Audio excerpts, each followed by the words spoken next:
Okay, hi there. Welcome to a series of 6 past paper multiple choice questions covering the key topic of economic growth.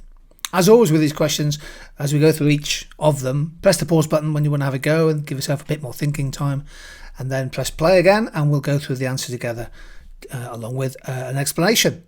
Now these are all past paper questions, so here's a chance for you to check and test your understanding on economic growth.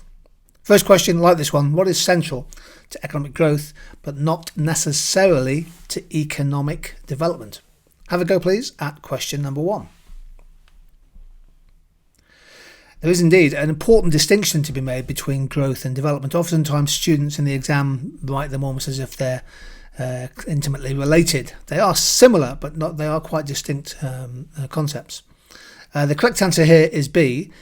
Growth is, to an economist in the long term, an increase in a country's productive potential, shown by, for example, an outward shift in the production possibility frontier or the long-run aggregate supply curve. Now, development is a much broader, wider concept. So B is essential to growth. It's central. Countries can increase their productive potential, whereas A and C and D are essentially central to development. Economic freedoms, the eradication hopefully of extreme poverty, and crucially the ability of a country to meet and satisfy changing basic needs amongst the whole population. So the answer to question 1 is B.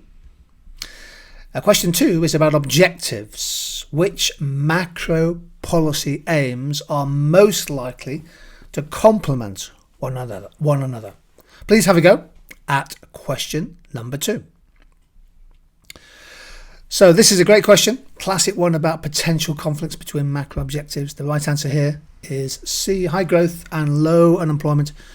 Traditionally, when growth is high, when the growth of GDP is fast, that generates more jobs. There's a derived demand for labour, and that should help bring down the unemployment rate. Option A, when unemployment is low, typically incomes are rising, so people are spending more, and they will often spend more on imports, hence bringing down the balance of trade surplus. B is really a reference, isn't it, to the Phillips curve, the idea that when unemployment is low, inflationary pressure may go up. And again, D, when there's fast growth, that can lead, depending on the output gap, to an increase in demand pull and cost push inflation. Question 3 is a good one. Diagram is on the right hand side there, and it shows a production possibility frontier, PPF1. Now the economy is initially said to be at point X. If the economy achieves short run growth but not potential growth, what would the final position be? Take a moment please to have a go at question 3. So PPF1 is the original production possibility frontier. PPF2 clearly is where there's been an increase in a country's productive potential. And both C and D lie outside PPF1. Initially the economy is at point X, so short run growth, the answer there is going to be B, isn't it? Because the economy is using up existing spare capacity, an outward shift in aggregate demand and leading to an expansion up the short run aggregate supply curve. So X to B is short-term growth, whereas X to C and D would be long-run growth, increase in potential output. X to A would imply a deeper recession. So the answer there is B. Interesting question. Number 4, rapid, fast economic growth is claimed by some to harm the environment. Which outcome would not harm the environment? So here we're looking for the odd one out. Which one of these 4, A, B, C and D, would imply less pressure on environmental resources? Have a go please at question 4. So 3 of these are in a sense an environmental cost resulting from fast growth. The correct answer here is B, in the sense that as per capita incomes go up, we tend to see a slower rate of growth of natural growth of population. Fertility rates often fall, family size may indeed decline, and that of course puts less pressure on the natural as well as the built environment. Whereas the other aspects, shifting from farming to manufacturing, more people owning and using cars and using technology to access previously inaccessible natural resources, all of those in theory could put increased pressure on the stock of natural capital. 2 questions to go. The following statistics are for Pakistan and refer to 2016.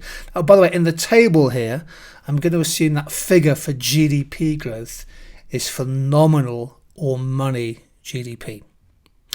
In the light of that, given that assumption, what was the approximate rate of growth of real GDP per capita for Pakistan in 2016? Take a moment, please, to have a go at question 5. And the correct answer here is 0%, no change in real GDP. You see, GDP grew by 5.7%, but there was 3.8% inflation.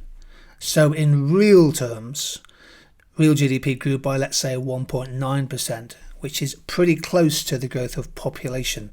So real GDP per capita would have stayed, broadly speaking, the same. And here's our final question, question 6. Labour from from middle income, let's say developing countries, often migrates to advanced high income developed countries and finds jobs. How would such a movement of labour be likely to affect economic growth and the pressure on wage increases in the advanced high income country? There's our table of options A, B, C and D. As always, press that pause button one last time and have a go at question 6. So here we're talking about the net movement of labour into rich advanced countries from lower middle income countries. And the answer to question 6 is C. The inflow of migrant workers increases potential GDP growth. It increases the active labour supply, adding, if you like, to the stock of economic resources. So growth will increase, but actually the pressure on wage rises goes down because, of course, there's more workers looking for jobs. So an increase in the labour supply helps to dampen wage inflationary pressure. Hence the answer is C. There we go. There were 6 questions on economic growth. Huge thanks if you made it all the way through to all 6 questions. If you got 6 out of 6, you are smashing this topic.